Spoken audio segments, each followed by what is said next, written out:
Rise and shine, it's a brand new day. Ken can take the stage, ready to play. Weekdays at 10, the cars and the scene. Coffee in hand, they're living the dream. Aggression in their voice, got the whole town awake. Bringing fire to the mic, make no mistake. Shows in the corner, spitting out facts. Dropping truth bombs, ain't holding back. Ken in the morning, feel the heat. From 10 a.m. CST, can take a seat. Live and loud, that break in the mind.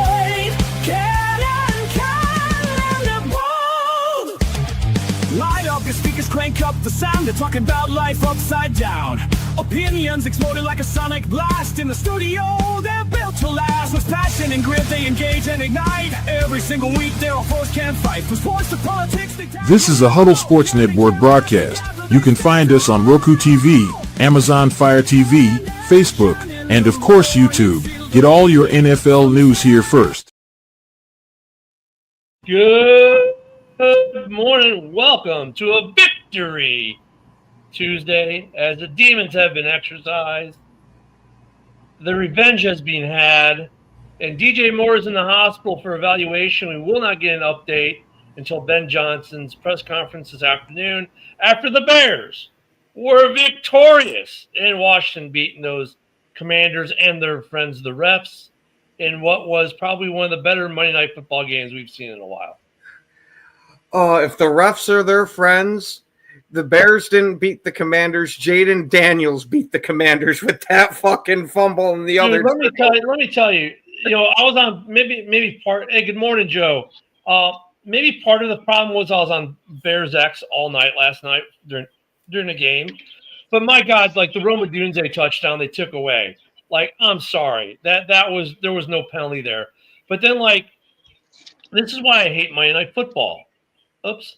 I love Monday Night Football, but I hate Monday Night Football because, like, okay, the touchdown that DeAndre Swift scored yesterday. As he's scoring a touchdown, Troy Aikman's calling it luck. Like, really, dude? Could you be any more obvious that you hate the Bears?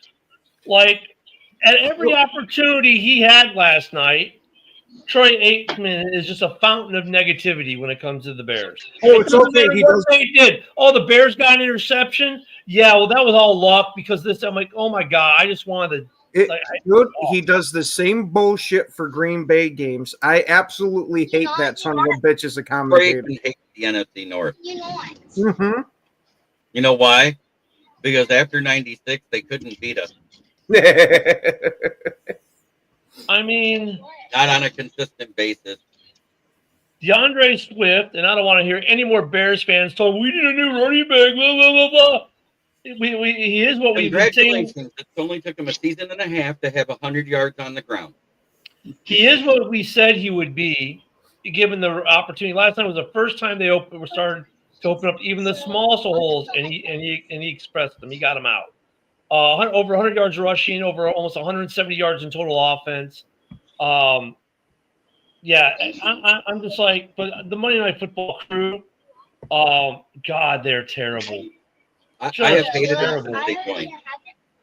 It was better when it was Rico, Dennis Miller, and all those guys were better than this. Yeah, and they're almost unwatchable. You know, if it wasn't your team playing, you wouldn't watch. They are almost unwatchable. Oh, that's why most of the time when they're on a call, well, not this year because of all the stupid doubleheader games, but I've been watching the Manning cast instead of watching them. And it's funnier. Loads funnier. And then you can actually learn something watching them. So no Manning cast last night. 101 than the other two guys are. No Manning cast last night. You all know what I call them, and I'm not going to say it on the air again. No Manning cast last night, and there won't be a Manning cast next week because guess what? We got another Monday Night Football doubleheader. Mm-hmm. Oh, so who is next? Oh, yeah. I know one of them's us. Who's the other one?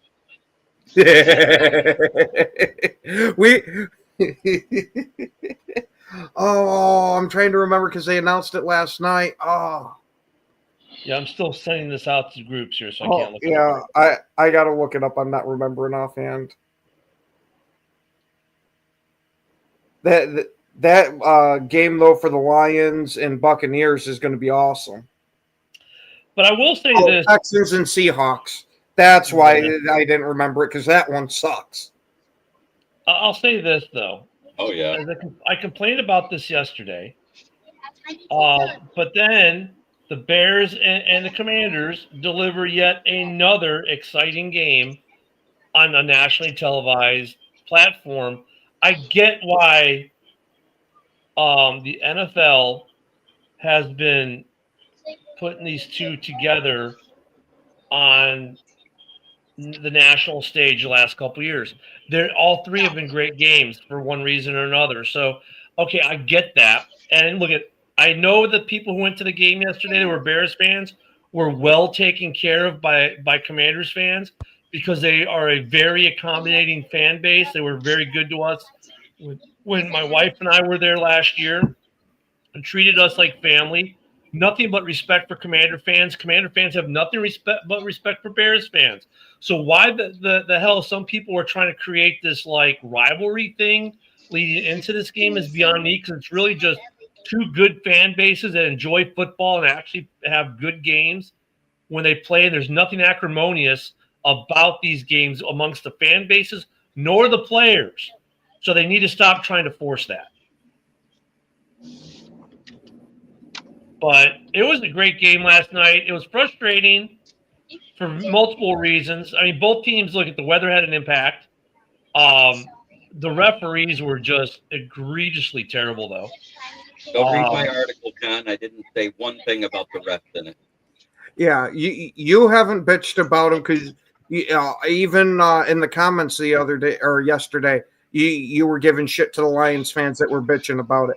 But there's been a fuck ton of them in this group in the huddle group there that have just been running with it. Like, I mean, granted, yes, it's only the second time in NFL history that a team has had 0 penalties called in a 60-minute game. So, is that rare? Yeah, but it has happened before, so it is what it is. Yeah, once in over 100 years. It's like the Cubs winning the World Series. That's how rare it is. Right. So let's really put that in perspective. Actually, it's more rare than the Cubs winning the World Series because that's like, if you think about how many games there are a year, right? Now there's 162. Yeah, 160. So that's like, I mean, that's actually 100 million times greater than the odds of the Cubs winning the World Series once. You know, it's ridiculous. And the refs last night were ridiculous. They called Theo Benedict for illegal formation, and even like when they did the replay, they're like, "Yeah, that wasn't illegal formation." Then they're going to call the Bears on a ticky-tack. Oh, his hand brushed his helmet like this. But then the next play, DJ Moore's blocking someone, and the guy who's blocking's got a fistful of helmet lifting his head up, and there's no flag. I mean, it was bad. There were times where the refereeing was so bad. And look, I get it. It's part of the game. The NFL is going to look at these officials, and they're going to be graded accordingly. And it'll get fixed on the back end. But it's frustrating when you're watching. Good morning, Fred. When you're watching the game, right, and these things are impacting the game, and that's what sucks. And it didn't impact the Commanders, not as much, but they had a couple flags. But there were 4 drives that the refs basically pulled the flag out for and saved them. 1 or 2 of them, I could say, okay, yeah, that's kind of legit. The other 2 are so. The one was like, what, you breathed on them? It was bad. But I mean, look at these refs get filtrated out as the season goes on, as a grading system is in place with the NFL. So some of them will go bye-bye. The game itself was fun. I don't know why they said that at the end of the game, then live on the air, that they said it was the second time there were 0 penalties. Well, to be fair, the broadcast this past weekend, they've given out a bunch of false information during it. Because I was sitting there watching the Packers game. I forgot what it was. But I said to my old man that's in no way true. Like, part of it, because it happened a couple times, but one of them, granted, was a misspeak. It was they had said, well, it was either Cincinnati or Cleveland. They said for Green Bay getting the Lombardi statue. No, it was some random dude in Chicago that had made it. Yeah, and Fred, the NFL has a process with the referees. I don't think they necessarily have a schoolhouse per se, but there is a process. I am going to address the one because the announcer said, well, that call must have came in for New York that took the touchdown off the first drive off the board. And the head referee was interviewed right after. He goes, no, that didn't come from Chicago. We sat and talked about it for a minute and a half before we made our decision. And I was like, I'm sorry, I didn't hear that because Joe. It wasn't reviewed as a scoring review. New York didn't find anything with it, and they decided to reverse it anyway. Yeah. It's just like, come on. It's just like, especially on a scoring play, like let New York give its review. That should be what the default should be then, because they're going to catch it, But I mean, a good game though yesterday. Look you want to talk about drama, dude. You had everything. You had the revenge game. You had bad weather. You had bad refs. You had a kicker who was elevated from the practice squad, who my buddy who's a Niners fan texted me after the blocked field goal, goes, welcome to Moody as your kicker. And I didn't respond until the game was over. And I responded with, thank you very much. No, really, thank you so very much.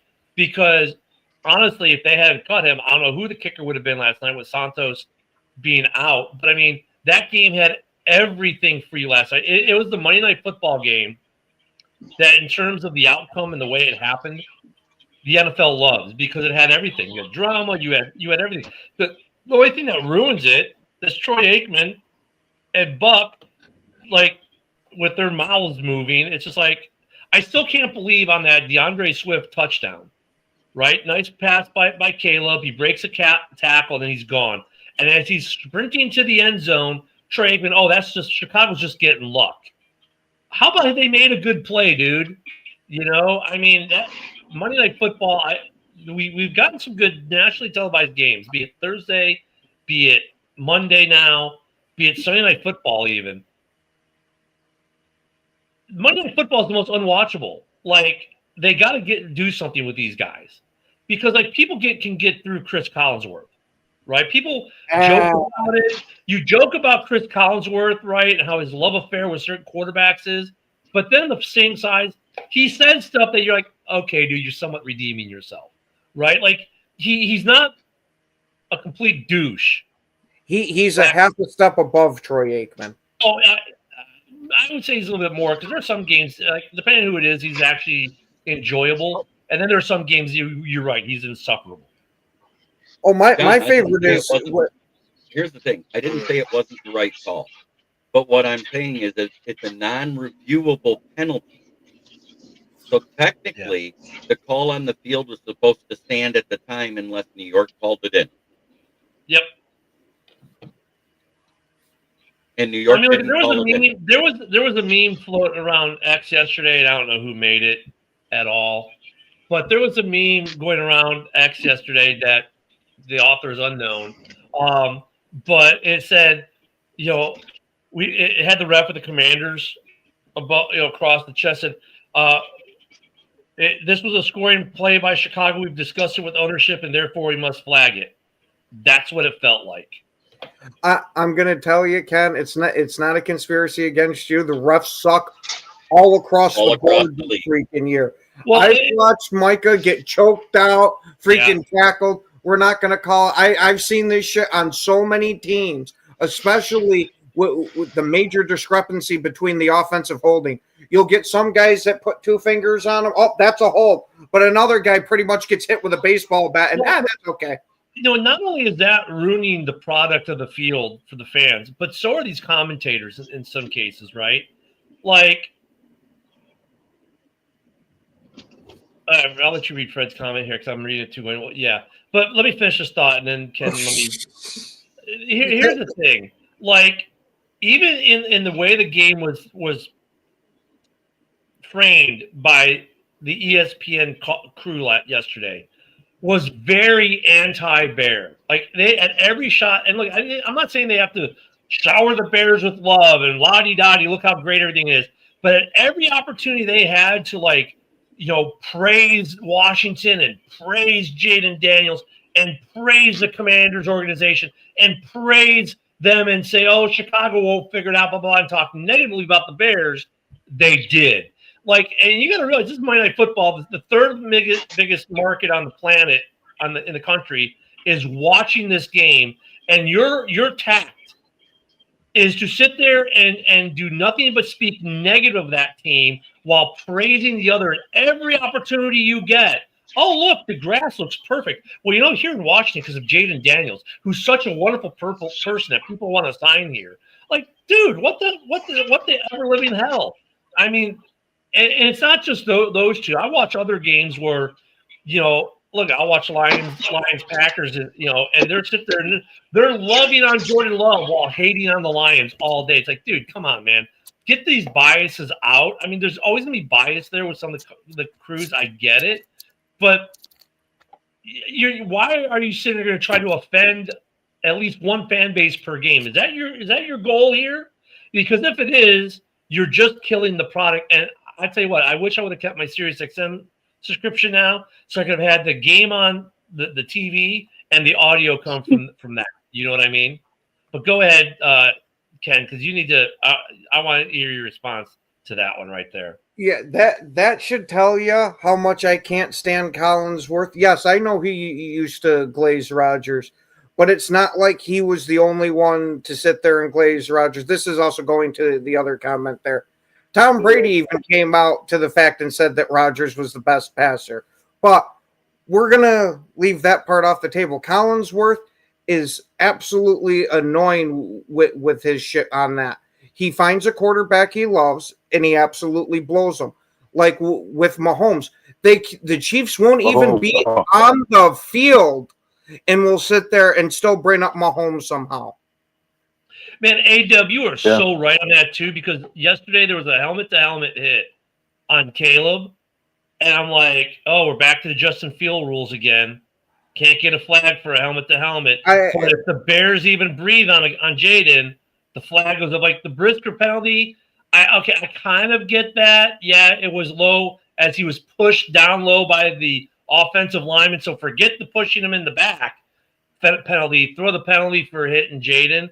I mean, the referees, man, when it comes to, I agree. I don't think Caleb got that protection for the roughing the passer for the helmet hit because of him being outside of the pocket. Dude, helmet to helmet's always bad. It doesn't matter if it's a quarterback or a wide receiver or running back. It's a flag now. Running backs you're allowed to. Helmet to helmet? Mm-hmm. Yeah. But any other quarterback, if that's Mahomes, that's a flag. Well, yeah. If that's Jaden Daniels, that's a flag. Oh, it's a Bear? And look, I mean, we look at the Bears overcome. I love what's doing to this Bears team, though. And if you listen to them in post, it reminds me of JB. It reminds me of the Lions last year in the verbiage they're using. Grit, grit, work it through, come together, rally together, never quit. These are the words that the Lions were using last year, right? These are the words that the Bears are using this year.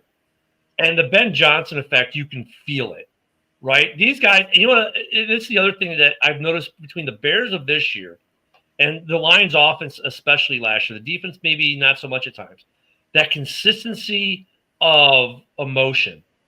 They're even keel, man. They don't ride this train that makes them, that affects their play. They just say, you know what, on to the next play. They don't dwell. They're just, and that's another thing that I've noticed about this Bears team that I noticed in the Lions last year and some of the verbiage they use.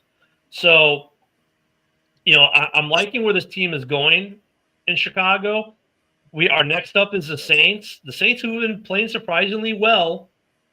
But I think the Bears will win that game. We'll get to that later in the week. But look at this was I had this as being the toughest game the Bears have in the next 5. And it was on the road, and now we're back-to-back road victories in tough games. I think the Bears are going in the right direction, boys. I was going to say, hey, you got the turnovers that you needed, and you won the game. You did what you needed to do. And it's not. And let's talk about this. It's the first time ever every team in the NFC North is above 500. And Fred, to your comment, no shit, because I looked at the power rankings this morning. The Bears didn't even move in the power rankings. They stayed at 18. Washington, same spot. Really? Do you think Jaden Daniels looked a little bit rusty after coming off that injury, or maybe not rusty, but like a little bit? The second game back. Yeah, I don't think. Do you think he looked a little bit? That's why I said rusty is a bad word, wrong word. Maybe off. Yeah, I think the rain there massively affected Jaden Daniels. Well, and the Bears defense too. Like, they did a good job. I'm not trying to take anything from them. I just like, usually you see Jaden Daniels, like, when it's crunch time, he elevates his play and he makes those kind of like the plays that they absolutely have to have. He makes them, and like, I mean, he did some of that last night, but he also like, I don't know. He didn't look like the usual Jaden Daniels to me. Look, I think the weather affected both quarterbacks, but the most evident play where maybe you could say was a factor was that final fumble.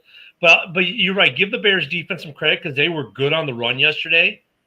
Spidey was back. Edwards was back. And the difference with those two guys being back in the lineup was evident, right, in the defense. Because there were a couple times where Jaden went to escape and Brisker's right there in his face. Because now Brisker can come up more than he used to, right? Or Edwards would be there to stop it. So the defense was a lot better against the run. Pressure-wise, I mean, but dude, there was that play, was that in the fourth quarter? Like, Montez Sweat literally ran right past him. I mean, he ran right past Jaden, and you're like, dude, the quarterback, you ran past him. So there's still some of that, but the defense played a lot better. And the other thing that happened yesterday for Chicago that was good, that offensive line created holes. They actually got, for the first time this year, on running plays, they got pushed. They got seal on the edge.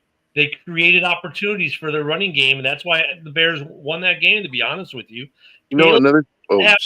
Passing day. The weather also, Joseph, it affected wide receivers. Tell me Zacchaeus does not make that catch on a dry day. He does.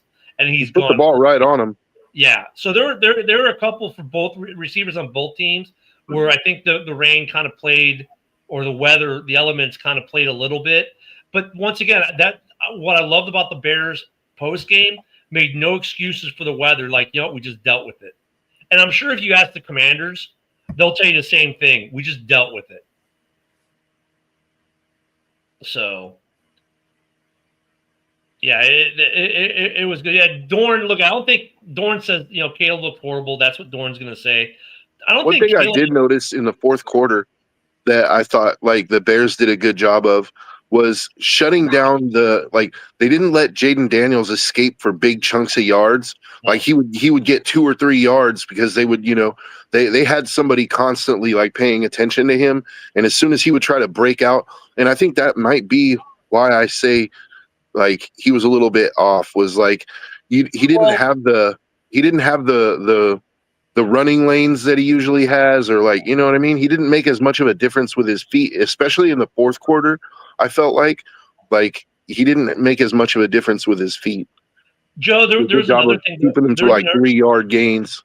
There's another thing I think that contributed to that.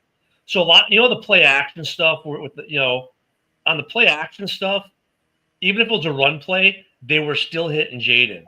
So, like, I'm saying, like, the guy he turns his hand the ball, and then you turn around, he doesn't have the ball, the running back does, right?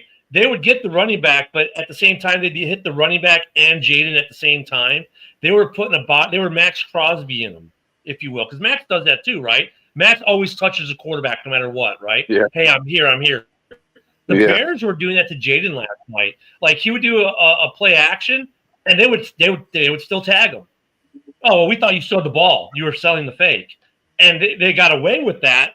And whether that's legal or not, I don't know. Maybe we'll have to get a rules expert on that one. But I mean, they were doing the Max Crosby thing, and always. So I think that made a difference. So they always made an emphasis to make sure that there was a body going at Jaden, and I think that affected him too. But look at what about the running back? What's he? Fred? That kid, that rookie that they got out there. Were you talking about the guy they call Bill? Bill, there you go. Bill, Fred. Yeah, I just see Fred. Bill. And I'll tell you what, they got themselves a good. They did well in the draft with that kid. That was a good diamond in the rough. And Monange, another 7th rounder, did well last night too. But Bill, I think we're going to be seeing a lot of that guy. Start picking him up on your fantasy leagues.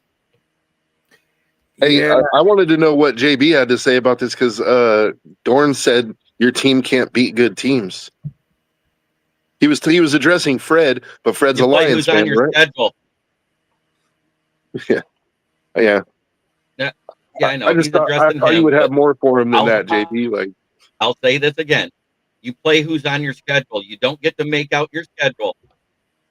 Well, JB, you can also say they can't beat You play who's on bad your teams. schedule. They tied a bad That's one it. and lost to another bad one. So I mean,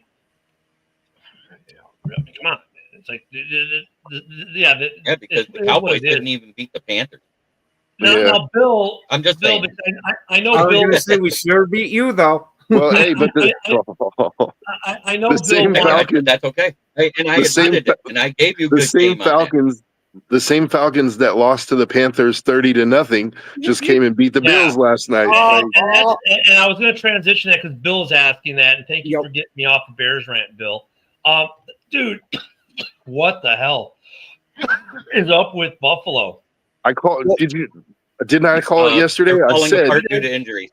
I said when you lose a game that you're supposed to win, sometimes it can carry over. It can have that hangover effect.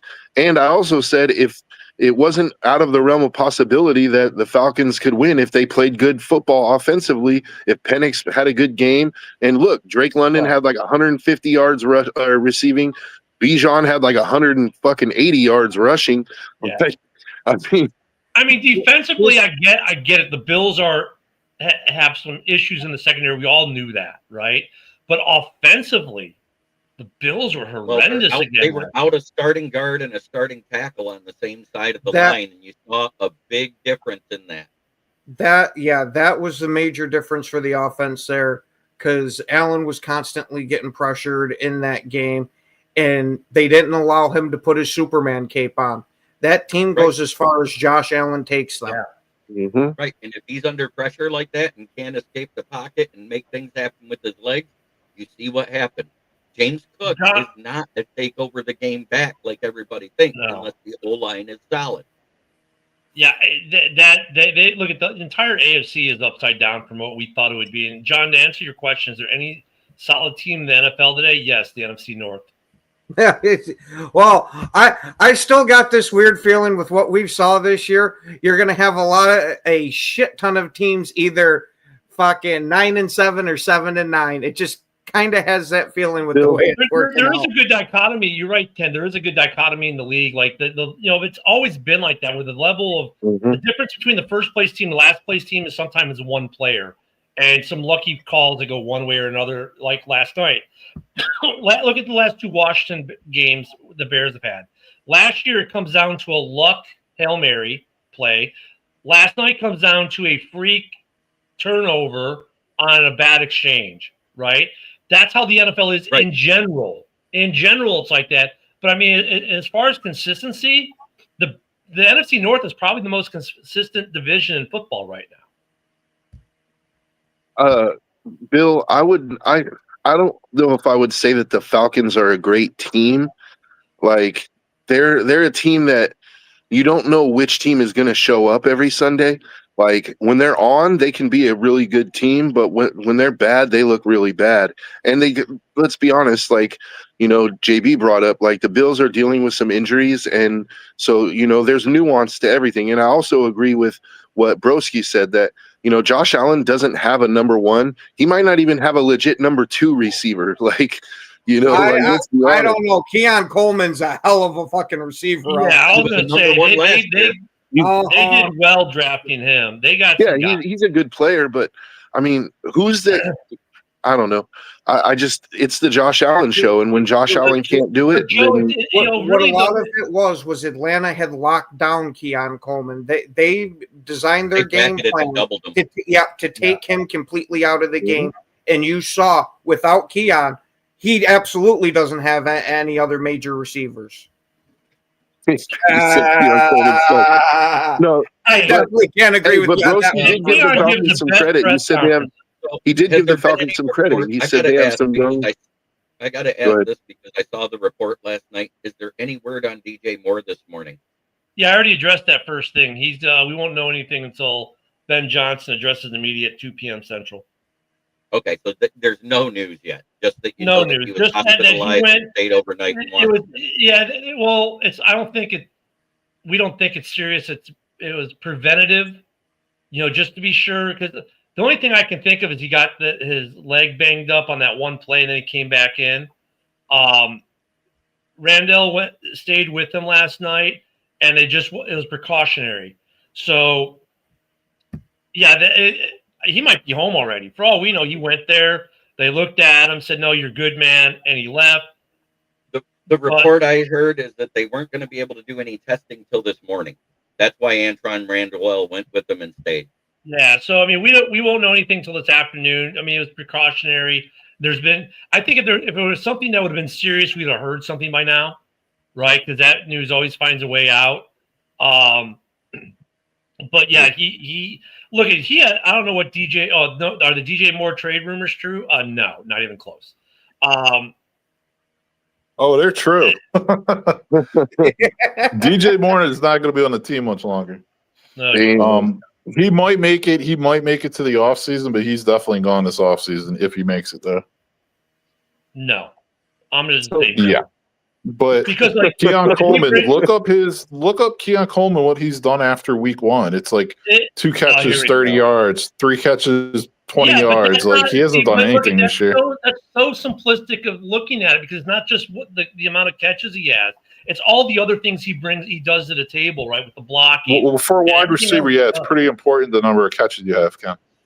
Yeah, but Rome is the guy. We know Rome is the guy. Everyone knows Rome's the guy, but yet DJ does everything you need and want him to do. And when you need a play and they go to him, he still gets it. And last night, we don't know what's wrong with him, Yinzer, but no, I really look. If you look from just stats, I get where you're coming from a little bit, Broski. I get it. He's not getting the throws anymore. He's not getting the targets because it's going to. Who are we talking about? Keon Coleman or DJ Moore? DJ Moore. But DJ Moore has a bad attitude. That's his biggest problem. They'd be wise to trade him. They don't need him. They have Odunze. They have Burden. They have 2 good tight ends. Like, you know what I mean? They get a running back. They really don't need him because the only reason why they're hanging on to him is because they have to play him at running back sometimes, which is crazy. What's up, Woody? What's going on, guys? Just another day. I don't know. We're back on the Bears. I don't think the Bears are trading DJ. I think he does a lot of things for that team. I don't think he has a bad attitude. I've never, seen it. We had the one game last year where with when the coaching was just out of whack. Fine, I'll grant that. But like everything you see out of him now, and he's a consummate team guy. He does what the team asks. When they need a play, he's there.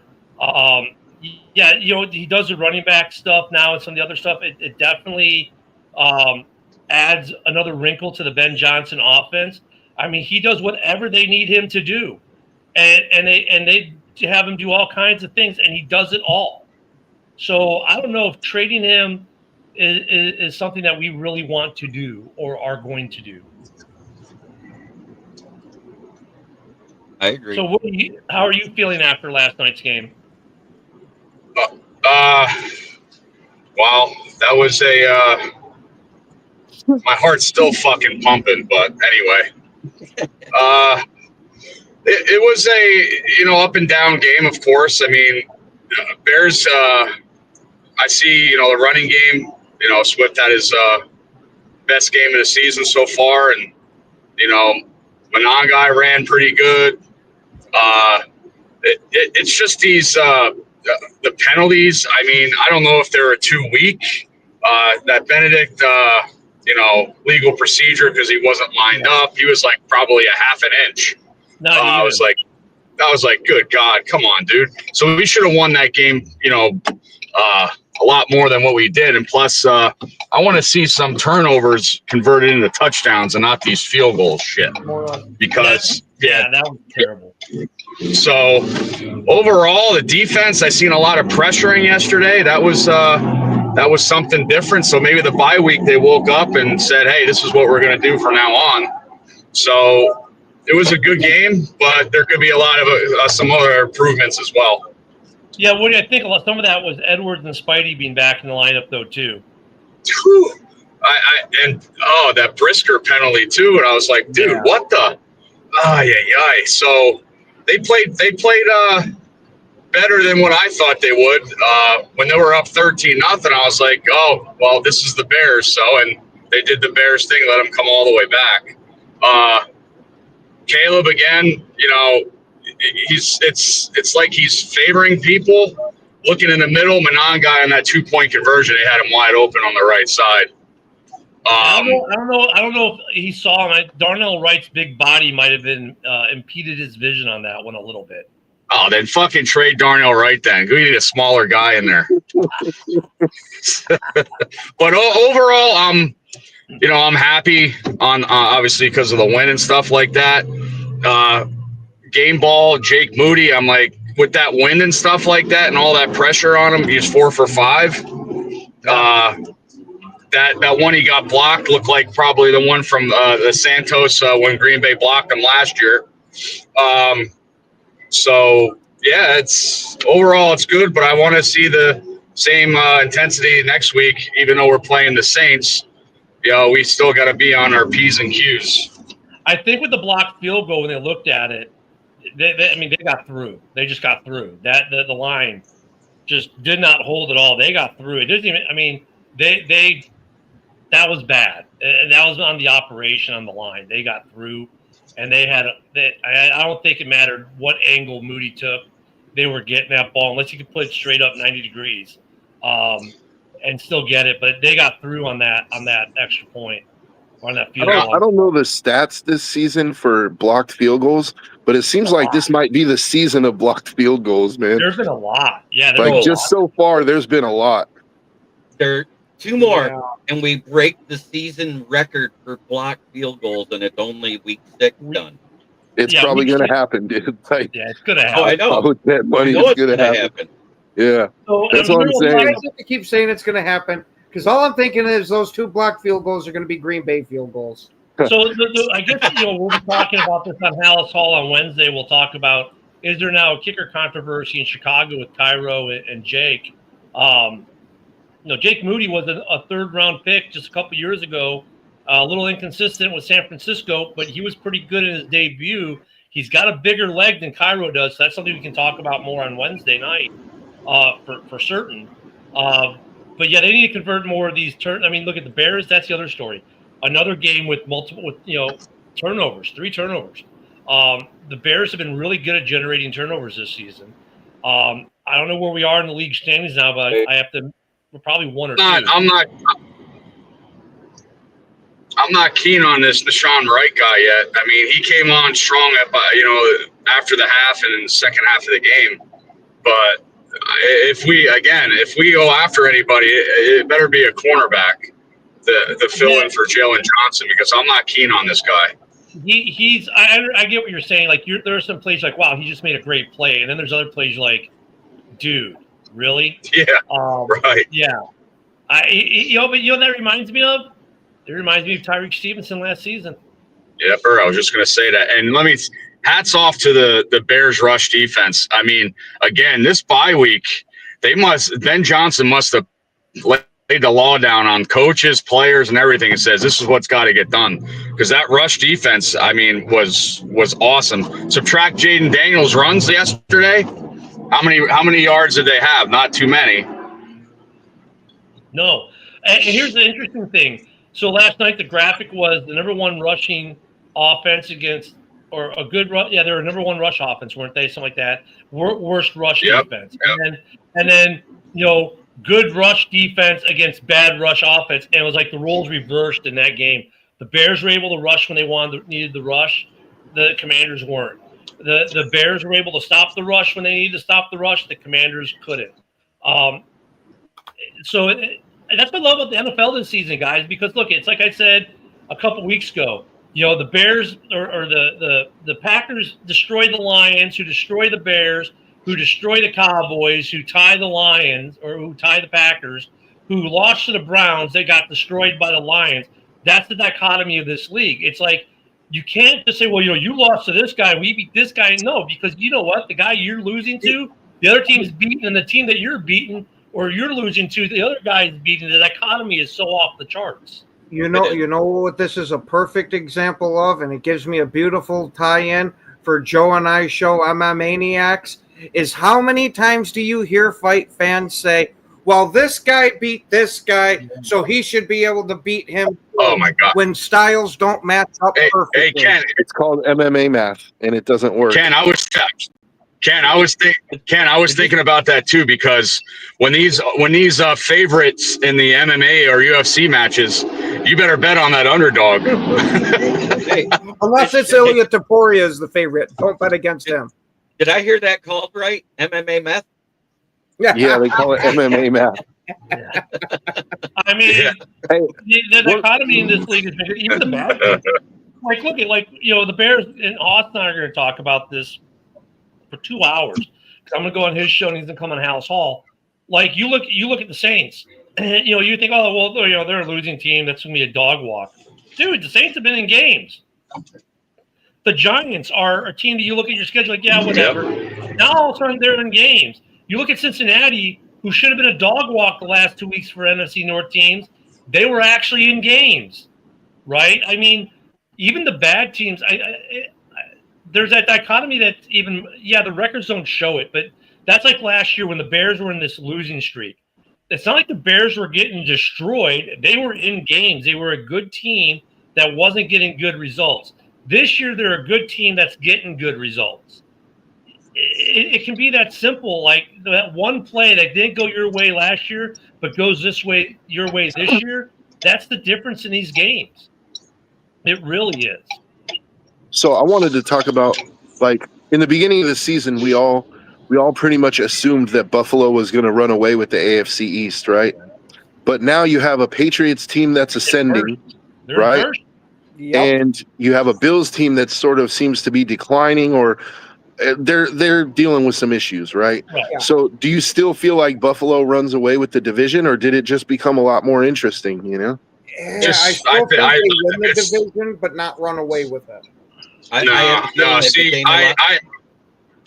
had a feeling about last night's game, and I said this yesterday on the morning show. I was like, you know what? Atlanta got killed by Carolina by 30-0. They came back with an upset, and I said, don't count out Atlanta at home last night, and they pulled it out. So, I'll say this: that division became almost as interesting as the NFC North this week.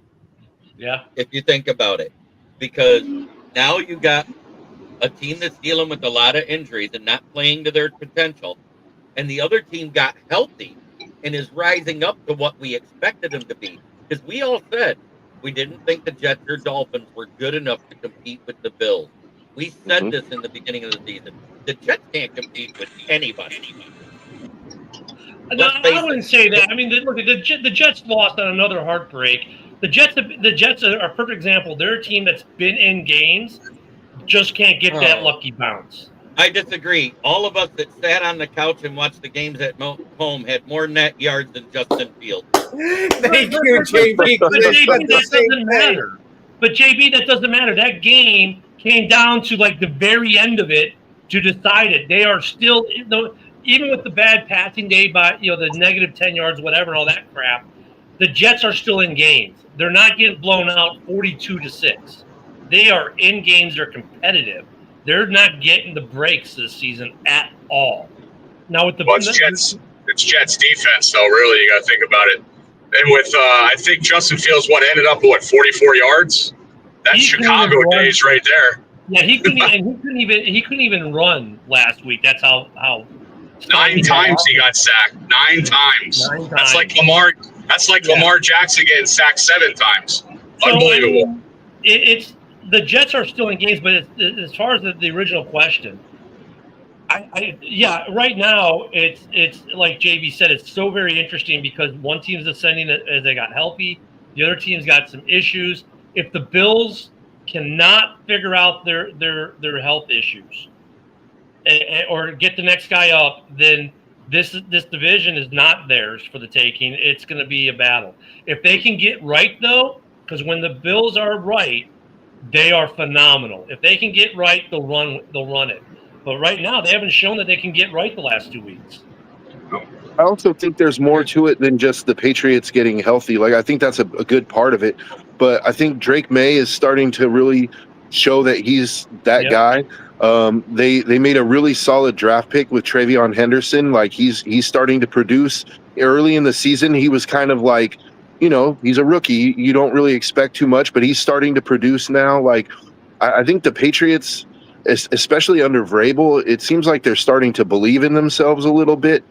And I don't know. Well, Joe, it's like he reminds me of Trubinsky his second year too, and obviously they're both North Carolina quarterbacks. I mean, Trubinsky did good, and then he took a shit. So hopefully Drake May doesn't do that. So the other day, Drake May, or Sunday, Drake May was actually getting compared to Josh Allen. Like, and they were saying that his play style kind of reminds them of Josh Allen. Go ahead, JB. Travion Henderson, throughout college and so far this season, has never fumbled. On top of that, Ramondre Stevenson looks like he's been using the same hand lotion as Derrick Henry. Oh, jeez. Yeah, Mike Vrabel going to the Pats is definitely the key to their success right now. And I think Drake May taking that step forward also, like, I've been pretty impressed with Drake May this season. Like, the opening game against the Raiders, he didn't play terribly great, but ever since then, he started to find his footing, and like, I think there's something there, man. So, Joe, I want to go to Tri-State here. Have you heard any rumblings of that? I mean, I've been hearing rumblings that he might get traded all season so far. I don't have anything concrete. Like, I haven't heard that he's getting traded to Pittsburgh, but it wouldn't surprise me because he wanted out. The Raiders are not going to pay him the money that he's looking for. He wants $30 million. He's not worth $30 million. He's not a true number one. And especially if you look, he's disappeared over the last few weeks. Like, he has not. If he was having 100-yard games and we were losing, that would be one thing, but he's kind of just fallen off the map. So I wouldn't be surprised if he's a trade deadline kind of, candidate. Brian Branch already received a 1-game suspension and a $50,000 fine for throwing the punch. That was from the NFL? That was from the NFL per Adam Schefter. Man, that's early because usually isn't fine day like tomorrow? Yeah, they did it. Money well spent. They did it yesterday at 4 p.m. It was announced. What was announced yesterday, we have to address this. Zadarius Smith saw that he has to play the New York Giants after getting we addressed that yesterday. After getting brutalized by Cam Scatabo 4 times, and he said, "Fuck this shit, I quit." Yeah, we addressed that a little bit yesterday that he up and retired. But going back on the Branch thing, actually, let me backtrack on the Branch thing because tomorrow is fine day for the NFL. The fact that they came out that quick with a fine and suspension, that says something. I mean, look, it's not because most guys they just would have waited till Wednesday, but with Branch, they right away came out. On Monday. When you're beating the shit out of the guy after the game's over, you got to take a good stance against that. I'm wondering, though, JB, because look, there's some writing on the wall with that, right? When the league does that, that's the league making a statement.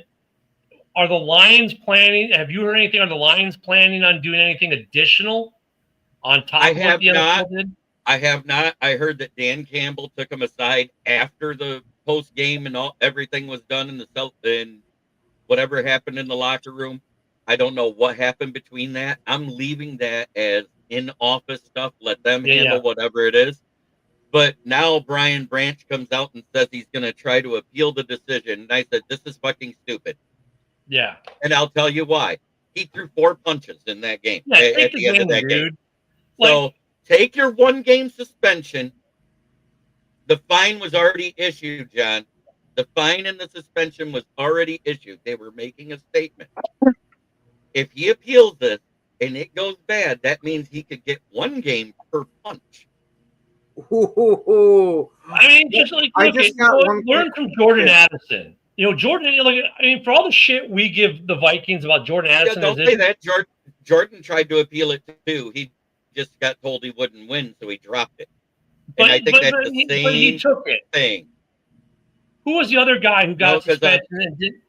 There have been a couple who've got suspensions. Like, whatever. Okay, fine, I'll take it. Like, especially the 2 or 3 game, 6. I mean, this is like every other. This is like. Let me finish the thought. This is like Ben Johnson trying to throw the red flag on a play that even if you won it, you lost it. That's what this Branch thing is. Like, even if he wins it, he loses it, and he knows he's going to lose it. So why throw the flag? I mean, come on, man. Sometimes you just got to learn when to shut the fuck up. Yeah, exactly. That's my point. Take the 1 game, and you got off lucky, dude. They could have suspended you for half a season for that shit if they wanted to. Like, now I got one quick question. Does Branch and Rampage Jackson's son, are they related at all? I don't know. I mean, but all I wanted to say is most people take their suspension unless there is anything questionable about it. Now, if he's able to win it, so be it. He'll still pay the fine for the punch. You can say what you want. All he's appealing is the suspension, not the fine. So I'm going to leave it at that. And that's kind of like what Jim is trying to say here, too. I there's a little bit of a point to that. Like, what about the guy, what about the taunting and everything that led up to it? But look, I mean, that's part of it, though. Like, well, I guess, it's a good point because it's after the fact, and the NFL can look at it, maybe assess fines and that because of it. But that's like in the field, like, well, why didn't this guy get the flag? Because the refs didn't see him. They saw your retaliation.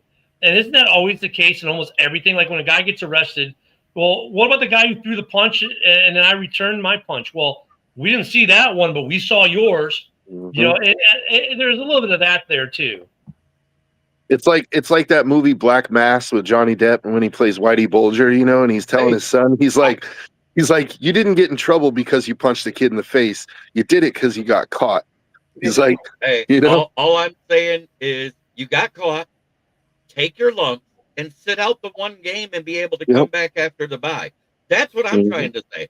And Dan Campbell addressed it, and he goes, there was no excuse for Brian Branch's actions in the presser. Mm-hmm. And you know what? The other fines could still come out Friday. There could be other fines to Kansas City players who maybe they won't get a suspension, but they will get fined. So let that play out before you jump all over it. Right. Let's look at it this way. Juju might get one for that blindside block that wasn't called. That was blatant right in the center of the field on Branch. Pat Mahomes may get a fine for throwing the football at Brian Branch's face mask in the end zone. You know what's funny about that whole melee after that game, though? In a sea of voices that you couldn't make out who was who, there was one voice you could make out throughout the entire thing, and that was Kermit the Frog. Here. You didn't even let me do it. I was going to go, hi, Hardy, it's Kermit the Frog. My name is Frog here. My name is Chief Frog. Oh, I mean, look at guys. There's so many better ways for these guys to spend their money instead of fighting. I don't know. I actually think that was $50,000 well spent. Well spent, yeah. And maybe if you actually watch when Juju was walking up the Branch after he would not shake Pat Mahomes' hand because he was disrespected in the end zone, and I get it. If you're disrespected, you don't shake the other guy's hand. We've seen coaches do this. No. Juju's walking up, and the whole time you see his head and his helmet going like this. You know he's talking shit.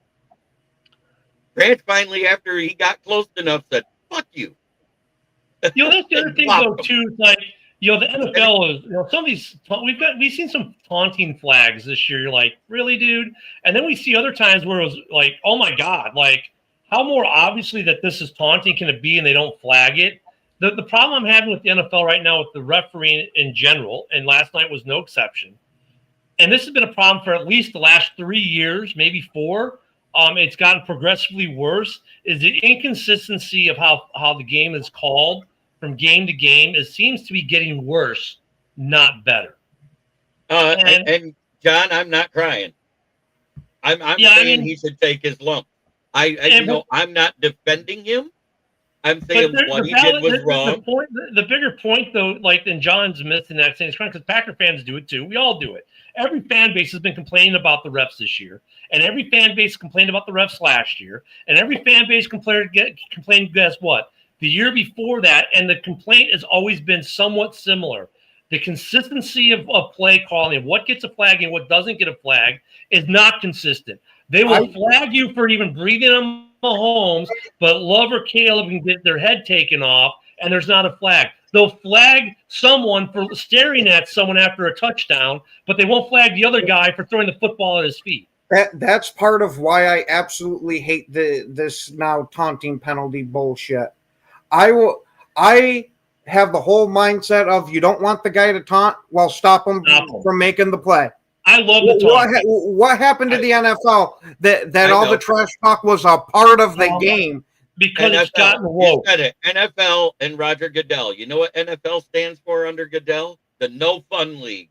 Yep. Yeah. It's not even I mean, that's a great acronym, but it's because they want to promote this blah blah blah, and we're gonna be woke, blah blah. Look at Bad Bunny at halftime. The new America. Like, people don't want that. They want what they want. Stop trying to force it. I mean, let these players play. Let them taunt. Taunting was great. Tyreek Hill with the deuces as he's running on the field was epic, and everyone loved it. Oh, but we don't want to make them feel bad. It's a fucking gladiator sport. Make them feel bad. If they don't want to feel bad, well, you know what? When Tyreek Hill's running down there, you should have caught him. Should have ran past him. I mean, the taunting is part of the game. It goes both ways. That was a beautiful thing. It was like, I burned JB, said, "Ha, in your face, motherfucker." And the next play, he gets it, and he goes, "Ha, now in your face." And it created great things. I mean, I'm not going to talk shit about who won more or what. The order of the division is set right now until this week's games are played. Let's be honest about it. It's Green Bay, Lions, Vikings, Bears. In that order. It don't matter. They're all. We have all winning records, man. It's so early in the season. The division. We haven't even played half the divisional games yet. There's going to be so much. There can be so much movement in this division.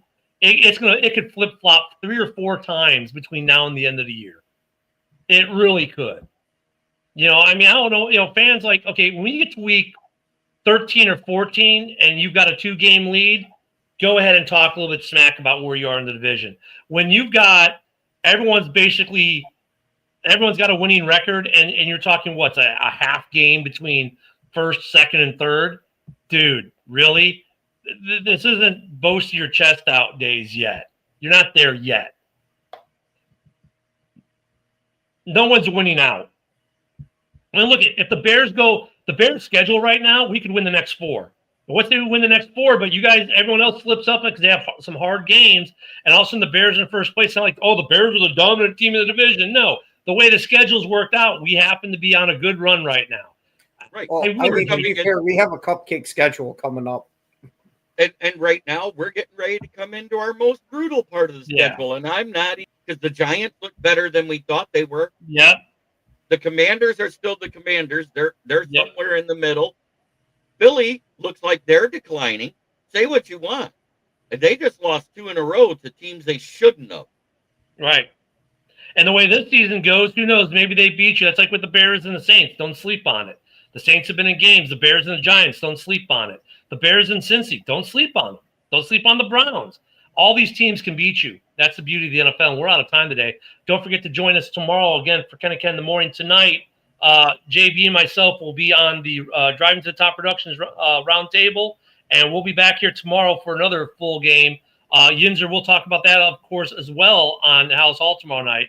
Guys, thanks for everything. Oh, we got to get the Jim Jack. There we go. There we go. So long. All right, guys. JB is next in about 30 seconds or so. So he just exited the setup. We'll see you guys tomorrow. Have a great day, everyone.